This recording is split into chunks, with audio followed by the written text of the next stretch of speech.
Hi, I'm Kayla Fikany with Z Real Estate. Welcome to the 2019 Las Cruces Market Report.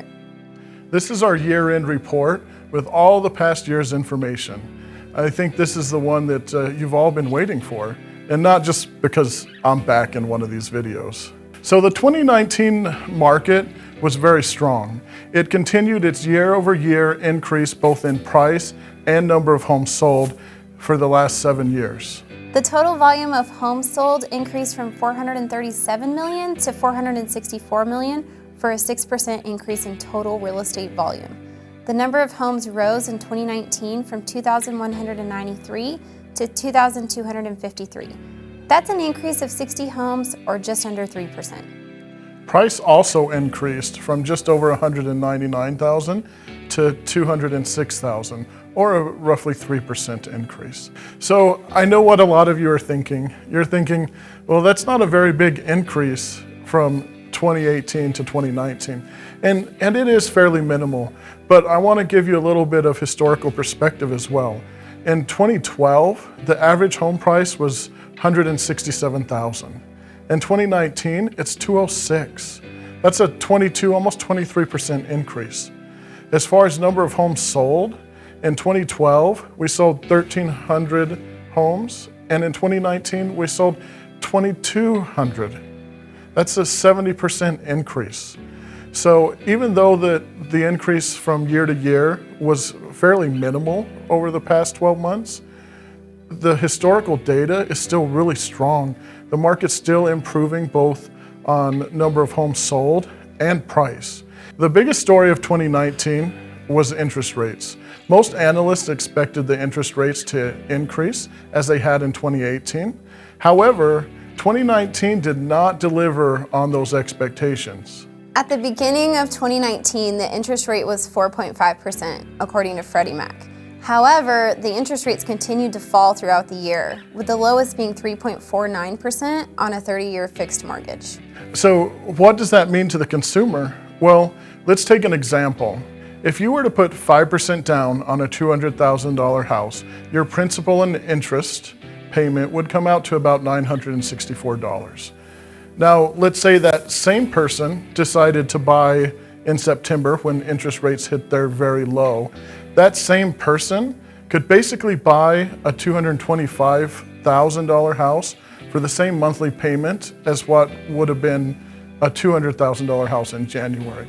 It's a 12.5% increase in the monthly buying power of that person. So interest rates really drove not only price, but allowed more people in the market that might not have been able to get into the market at the beginning of the year. So one of the questions that we always get is this a buyer or a seller market? And it's very easily defined. If you have more than 6 months of inventory, it's a buyer's market. If you have less than 6 months of inventory, it's a seller's market. So our seller's market is going to continue. As of today, we only have 507 homes on the market.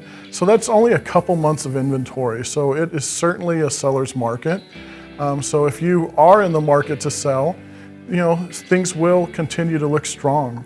Even though we're technically in a seller's market, we're in a very unique position because of interest rates. There's still opportunities out there for buyers to take advantage of those interest rates and purchase a home. So as always, Las Cruces led the way for the number of homes sold with a total of 312 and the average sales price of $194,000.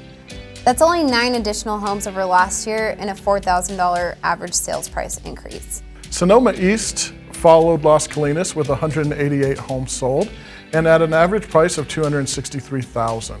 That's 5 additional homes from what we saw last year and an $8,000 increase in the average sales price.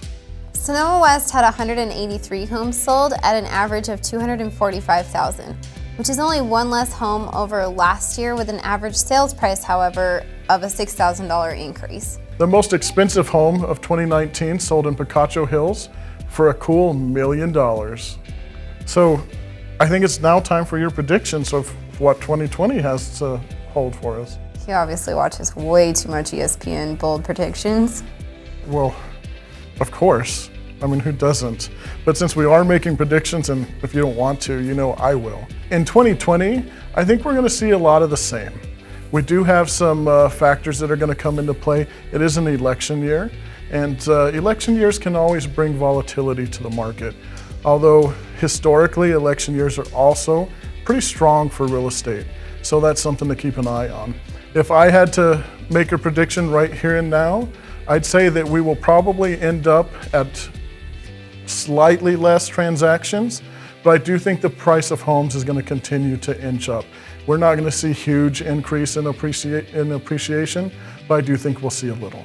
One of my other predictions is that interest rates are going to stay fairly steady of where they are.